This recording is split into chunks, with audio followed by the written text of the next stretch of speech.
So you want to join the world of podcasters, but you don't know where to start? In this video, I'm going to give you actual concrete steps that you can follow along to in order to take that idea in your head and turn it into an actual physical monetizable podcast. Before you get started, write down why you're doing it. This will give you something to come back to if you're starting to feel overwhelmed, and it'll help you get refocused and give you some more clarity. Step 1 is to find your topic, your audience, and your niche. Or niche. It's important that your topic is something that you're passionate about. So write down a list of a bunch of things that you could talk about for hours on end, and then you have a nice list of topics to choose from. You may think that by being broad, you're going to attract more listeners, but it's actually the opposite. Podcasting is a big world, and you want to make sure that you can break through all of the noise and stand out. So to do this, you have to niche down and create content with your target listener in mind. Research what other podcasts that cover your topic are doing and who they're speaking to. Then think of things that you can do differently in order to stand out. For example, if your topic is podcasting, you're going to see that there are tons of other podcasts on podcasting. We want to get specific. So an example of niching down would be how to start a podcast as a full-time entrepreneur. Step 2 is to plan it out. You want to decide on your format. Some popular examples of different podcast formats are monologues, multiple host conversations, interview style, panel, and storytelling. You'll want to do your research on each podcast format to figure out what works best for you and your content.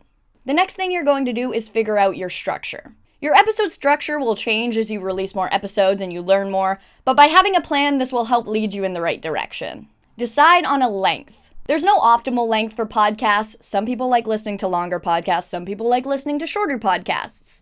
Decide on what works for you, but the main thing is to keep it consistent so your listeners know what to expect. Decide on a posting schedule. Many podcasts do this weekly, bi-weekly, or even monthly. You want to base this on what's realistic with your life schedule in order to avoid burnout. Try to make this reasonable and something that you can do consistently. Step 3 is to set up your space. The key to making your podcast sound better is where you record and what equipment you use. So let's talk about it. You want to record in a quiet space. The smaller the room and more cluttered, the better, because this helps with any echo in the room. When it comes to equipment, it can get confusing with all the different advice out there. A simple way to get started is just by using your phone.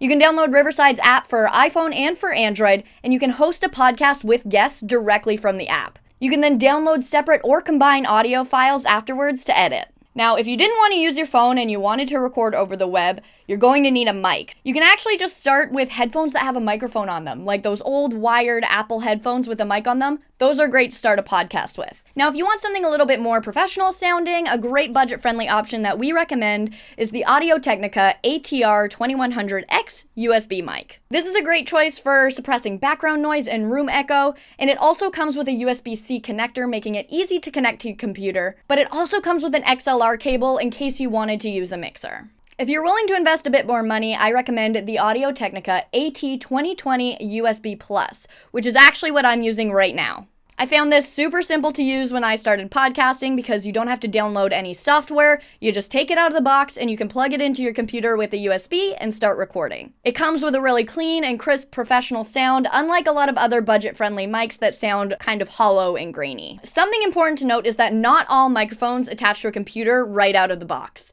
You want to make sure that you're getting a USB-specific microphone, otherwise you're going to get one with an XLR cable and you need additional equipment like a mixer in order to get started with that. If you want to know more about what microphone to pick and what's best for your needs, you can watch our video that we have specifically on picking a microphone, linked above and in the description. Now, besides a mic and headphones, you might want a camera if you're going to capture any video content. Now, you can use the webcam inside of your computer. If you have a more modern computer, these are usually relatively high quality. But if you want to ensure really high quality, you can attach an external webcam or a DSLR, and you can also use your phone. There are apps out there that you can download to use your phone as an external webcam. If you want to know more about this, we have a blog post called How to Use Your Phone as a Webcam, linked in the description. Now comes the fun part. It's time to record your podcast. Now, there are 2 ways to record your podcast episode. The first one is in a room with other people using your laptop to record on a free program like Audacity or GarageBand, or if you have a bit of a budget, you could use the industry standard, which is Adobe Audition. The second option is recording remotely by using a software that's made for remote recordings, like Riverside. And if you want to watch a thorough walkthrough on how you can use the Riverside platform, then watch our platform walkthrough linked above and in the description. So you've recorded your episode and now you're ready to edit it. So this is when you merge the tracks of both of the mics, you remove any ums and ahs, any funky sounds, any background noise, and you also add in intros, outros, music, and sound effects. If you're doing more complex editing and including video, a great option is Adobe Premiere or Final Cut Pro. There are tons of tutorials online about how to use these. And again, if you're just editing audio, Audition, Audacity, and GarageBand are great options, but a simple Google search will help you find the best editing software for your needs. If you record on Riverside, you can add in intros, outros, your music, and sound effects live during your recording using our media board. And I'll show you here, there's also the option to merge your tracks by using our editor tool.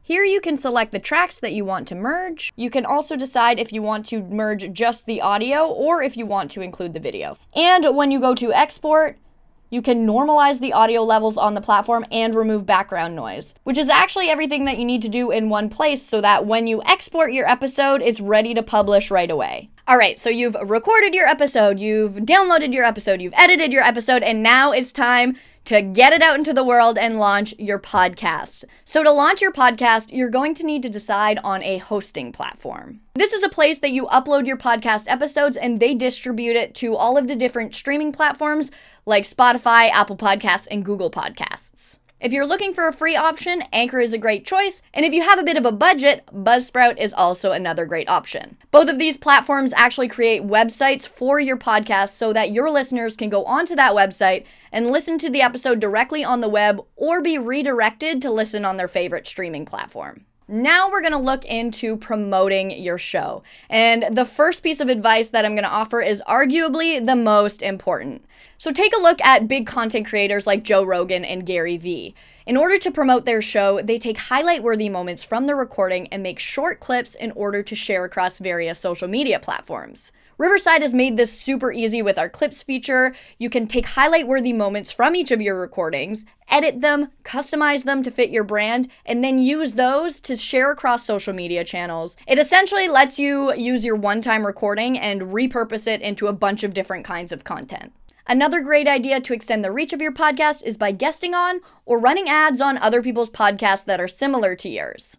This allows you to reach their audience and hopefully some of their listeners will transfer over to your show. All right, so you've gotten a handle on producing your podcast episodes and promoting your show. You want to make sure that you have a good grasp on those before you move on to this next step, which is monetization. The first options for monetization are affiliate marketing and sponsorships, which involve working with brands to promote their products on your show. Another option is by selling exclusive content that people can access by paying a small subscription fee. You can also create merch that goes along with your brand with either your logo on it or something like a funny saying. Another great way to monetize is by creating an online event or an online course on something that you have expertise in that fits within your podcast niche. We hope this video gave you some concrete steps to get a head start on launching your podcast. We love to see what kind of content people are recording on Riverside, so if you use Riverside to record your show, drop the link in the comments and let us know if you have any other tips on how to get started. Thanks for watching this video. Make sure to hit that subscribe button so you're notified every time that we post a new video,